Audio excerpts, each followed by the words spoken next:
Hello everybody, welcome back to our YouTube channel. Today in this video I am talking about Netlist Stock. In this video I am talking about stock pros and cons and technical analysis and latest news about it.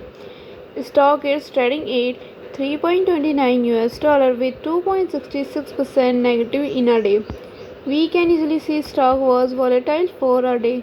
The volume of stock was recent in at all-time high, so the fundamental stock is not better for today. Before buying and selling the stock, please consult your financial advisor. Today's video is done. Thanks for watching. Please subscribe my YouTube channel and like the video and also comment or related queries.